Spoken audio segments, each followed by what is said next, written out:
Hello दोस्तों, अंश technical job centre YouTube channel पर एक बार फिर से मैं आप लोगों का स्वागत करता हूं। तो दोस्तों, मैं हूं प्रभाकर निषाद यानी कि निषाद सर। और आज मैं इस वीडियोज में आप लोगों को आईटीआई एम्प्लॉयबिलिटी स्किल्स के ओल्ड क्वेश्चन पेपर लेकर आप लोगों के सामने हूं।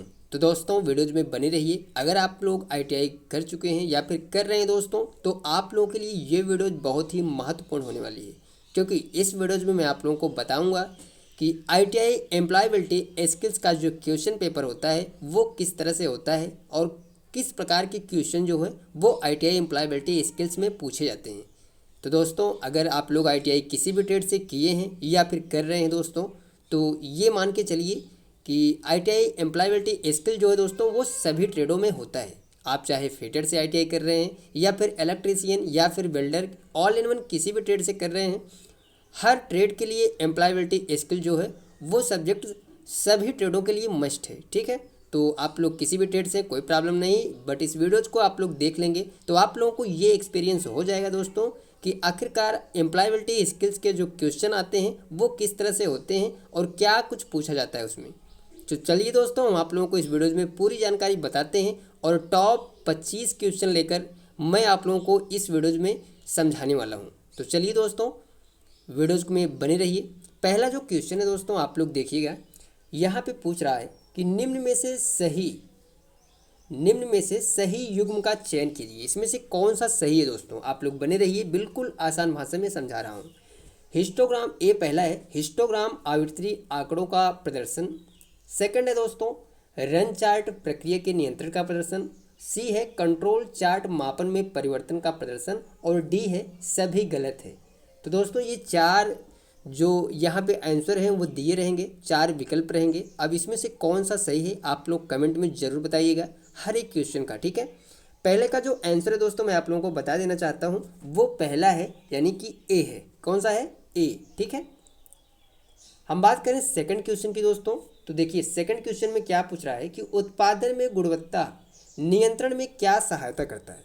तो यहाँ पे आप लोग समझिएगा दोस्तों, वीडियोज बड़ी होगी दोस्तों, वीडियोज लॉन्ग होगी, बट इस वीडियोज को देखने के बाद आप लोगों को ये पूरा एक्सपीरियंस हो जाएगा, पूरा आपके दिमाग में बैठ जाएगा कि किस प्रकार के क्वेश्चन जो है वो आईटीआई एम्प्लॉयबिलिटी स्किल में आते हैं। तो चलिए दोस्तों, सेकंड क्वेश्चन की हम बात करें तो इसके जो देखिए चार विकल्प हैं, वो पहला है विविध यंत्र। सेकंड है दोस्तों तकनीकें। सी है ए और बी दोनों। और डी है उपरोक्त में से कोई नहीं। तो इसका करेक्ट आंसर क्या है दोस्तों? आप लोग कमेंट में ज़रूर बताइएगा। तो इसका जो करेक्ट आंसर है दोस्तों वो है सी, यानी कि ए और बी दोनों। कौन सा आंसर सही है? ए और बी दोनों। आप लोग कमेंट में बताइएगा कि कौन सा आंसर आप लोगों के हिसाब से सही है। ठीक है, चलिए दोस्तों, हम थर्ड क्वेश्चन पे चलते हैं। वीडियोज में बने रहिए आप लोग। यहाँ पे देखिए दोस्तों, जो तीसरा क्वेश्चन है वो क्या है, देखिए, निम्न में से कौन प्रसूति लाभ अधिनियम 1961 के अंतर्गत आता है? ए है कारखाना अधिनियम 1948। बी है मजदूरी भुगतान अधिनियम 1936। सी है कर्मचारी राज्य बीमा अधिनियम 1948। और डी है उपरोक्त में से कोई नहीं। तो दोस्तों, इसका करेक्ट आंसर कौन सा है? तो मैं आप लोगों को बताना हूँ कि दोस्तों इसका जो करेक्ट आंसर है वो है सी। कौन सा है? सी, कर्मचारी राज्य बीमा अधिनियम 1948। और ये जो कर्मचारी राज्य बीमा अधिनियम 1948 यानी कि प्रसूति लाभ अधिनियम 1961 के अंतर्गत ये आता है। तो इसका मतलब ये दोस्तों कि इस अधिनियम में, इस बीमा में आपको 12 सप्ताह की अवधि के लिए प्रसूति प्रसुविधा पाने का अधिकार है। ठीक है, चलिए दोस्तों, हम फोर्थ क्वेश्चन पे चलते हैं। तो चौथा जो क्वेश्चन है दोस्तों, आप लोग देखिए, बड़ा ही प्यारा क्वेश्चन है। निम्न में से कौन सी आयु कारखाना अधिनियम 1948 के अनुसार रोजगार के लिए निषिद्ध है? तो ये बहुत ही अच्छा क्वेश्चन है दोस्तों, और ये क्वेश्चन बार बार जो है वो आईटीआई एम्प्लॉयबिलिटी स्किल्स सब्जेक्ट में पूछे जा रहा है। ठीक है, पहला है ए 14 वर्ष, बी 16 वर्ष, सी 18 वर्ष, डी उपरोक्त में से कोई नहीं। तो आप लोग कमेंट में ज़रूर बताइए दोस्तों कि इसका करेक्ट आंसर क्या है। तो मैं आप लोगों को बताता हूँ दोस्तों, इसका जो करेक्ट आंसर है वो है ए, यानी कि 14 वर्ष। और इसका मतलब क्या है दोस्तों, आप लोग इसको समझिए। इसका मतलब ये है कि इसके अतिरिक्त रात्रि काल में कार्य भी बाल श्रमिकों के लिए निषिद्ध है। ठीक है, तो ये चीज़ क्लियर आप लोग समझिएगा। चलिए दोस्तों, हम पांचवें क्वेश्चन पे चलते हैं। तो दोस्तों, पांचवा जो क्वेश्चन है आप लोग देखिएगा इसको, भारत में फैक्ट्री अधिनियम कब लागू हुआ। ये भी जो क्वेश्चन है दोस्तों बहुत ही अच्छा क्वेश्चन है। ठीक है, तो आप लोग इसको समझिएगा। पहले क्वेश्चन में बोला क्या जा रहा है कि भारत में फैक्ट्री अधिनियम कब लागू हुआ, यानी कि when factory ACT was imposed in India. ठीक है, तो इसका करेक्ट आंसर क्या है दोस्तों? ए है 25 अप्रैल 1952, बी है 1 अप्रैल 1949, सी है 1 अप्रैल 1948 और डी है 5 अप्रैल 1949। तो इसका करेक्ट आंसर क्या है दोस्तों, आप लोग बताइएगा। और इसका जो करेक्ट आंसर है वो है बी, यानी कि 1 अप्रैल 1949। ठीक है, भारत में फैक्ट्री अधिनियम कब लागू हुआ, अगर ये क्वेश्चन पूछा जाता है दोस्तों आपसे कहीं भी, तो आप लोग क्लियर याद रख लीजिएगा इसको अपने दिमाग में कि 1 अप्रैल 1949 को भारत में फैक्ट्री अधिनियम लागू किया गया था। ठीक है, चलिए दोस्तों नेक्स्ट क्वेश्चन पे चलते हैं हम। 6 नंबर जो क्वेश्चन है दोस्तों आप लोग इसको देखिएगा।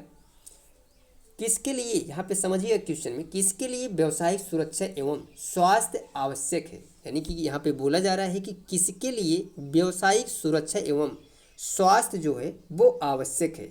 तो दोस्तों इसके जो विकल्प हैं, ए श्रमिकों के लिए, बी नियोक्ताओं के लिए, सी ए और बी दोनों, डी उपरोक्त में से कोई नहीं। तो आप लोग इसका करेक्ट आंसर बताइएगा दोस्तों 6 नंबर क्वेश्चन का। ठीक है, इसका जो करेक्ट आंसर है दोस्तों वो है नियोक्ताओं के लिए। ठीक है, किसके लिए?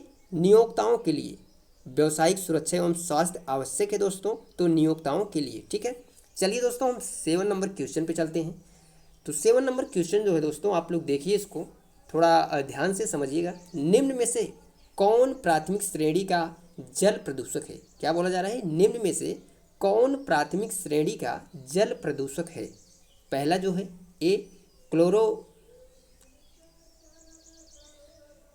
वेट करिएगा दोस्तों, यहाँ पे माइक मेरा था जो छोड़ती वो था। तो दोस्तों इसका जो ए है वो है क्लोरोफ्लोरोकार्बन, बी सल्फर ट्राईऑक्साइड, सी सल्फ्यूरिक अम्ल और डी उपरोक्त में से कोई नहीं। तो इसका करेक्ट आंसर क्या है दोस्तों, आप लोग बताइए कमेंट में। और इसका जो करेक्ट आंसर है दोस्तों 7 नंबर क्वेश्चन का वो है ए। कौन सा है? ए क्लोरोफ्लोरोकार्बन। ठीक है, चलिए दोस्तों हम नेक्स्ट क्वेश्चन पे चलते हैं। नेक्स्ट क्वेश्चन जो है हमारा वो आप लोग देखिएगा। ठीक है, 8 नंबर क्वेश्चन की हम बात कर रहे हैं। निम्न में जल संरक्षण की विधि कौन सी है? क्वेश्चन में क्या पूछा जा रहा है कि निम्न में जल संरक्षण की विधि कौन सी है? ए जल का उचित वितरण एवं प्रयोग, बी भूमिगत जल का विवेकपूर्ण उपयोग, सी वनस्पति विनाश पर नियंत्रण और डी उपरोक्त सभी। तो इसमें से करेक्ट आंसर कौन सा है दोस्तों, आप लोग बताइए। तो इसका जो करेक्ट आंसर है दोस्तों वो है डी, यानी कि उपरोक्त सभी, ये है करेक्ट आंसर। तो दोस्तों ये थे 8 महत्वपूर्ण क्वेश्चन जिसे मैंने इस वीडियोज़ में आप लोगों को बताया हूँ। और ये जानकारी जो मैं अभी आप लोगों को दिया हूँ ITI एम्प्लॉयबिलिटी स्किल्स के क्वेश्चन पेपर को लेकर, वो आप लोगों को कैसी लगी आप लोग इसे कमेंट में ज़रूर बताइएगा। वीडियो अच्छी लगी हो, समझ में आई हो, तो आप लोग इस वीडियो को ज़्यादा से ज़्यादा कैंडिडेट्स, ज़्यादा से ज़्यादा स्टूडेंट तक शेयर करिए। और मिलते हैं दोस्तों नेक्स्ट वीडियोज़ में नेक्स्ट इन्फॉर्मेशन लेकर। तब तक के लिए दोस्तों थैंक यू, धन्यवाद, जय हिंद दोस्तों।